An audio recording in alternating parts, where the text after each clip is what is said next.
It's Friday. This is what I've done. Last video we put on, we wouldn't let them share it anywhere. That wasn't fair.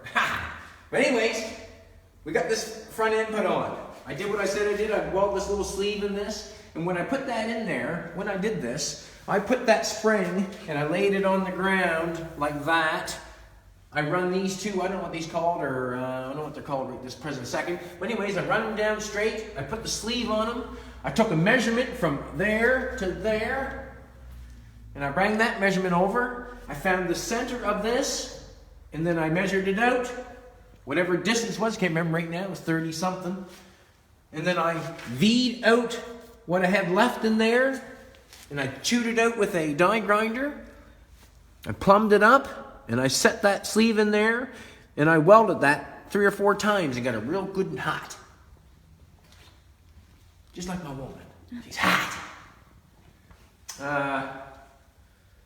Yeah, like this radius bar, this rod is too close here. Sometimes when you turn it, it'll scrape.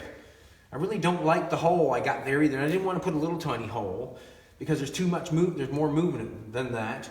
So what I'll do, if I change that, I will make a rod come through, bring it over and put a bend on it and weld it to this. Then I would cut that off and then I would weld that up so it works.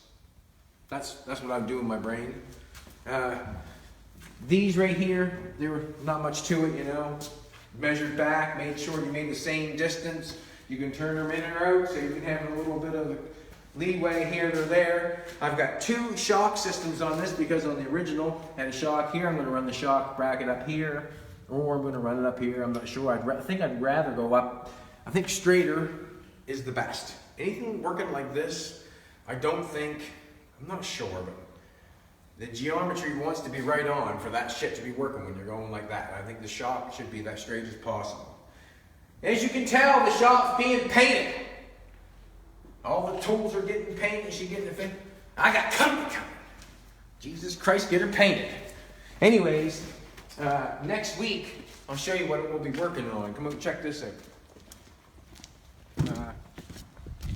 We got a 65 Ford convertible is coming in. We're going to strip all the paint off it. We're going to get the motor running. Going to redo the brakes. Going to check that over. The exhaust. We're going to pull the interior out of it. All that sort of stuff. Make it good, look beautiful underneath the hood. Paint the engine. Paint inside the trunk. Just go over everything. Go over the chrome. Go over the stainless. Give it back its glory. That's the bread and butter, you know, for most shops. Is, you know, right there is restoration. That's what bread and butter is for me, right there. I have to have that stuff to stay alive. And when I get a job like that, I'm very thankful.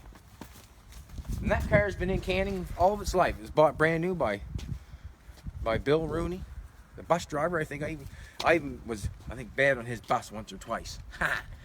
But yeah, I've known him all my life. So his daughter has the car now. She wants it restored, and God bless her.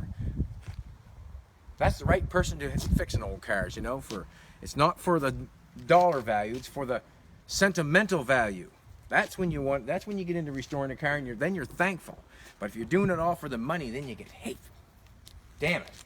Anyways, it's a good Friday. I'm happier than hell, and everybody else should be happier than hell.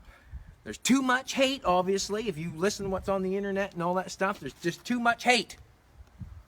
Start loving. Love me, baby, love me. Have a good Friday.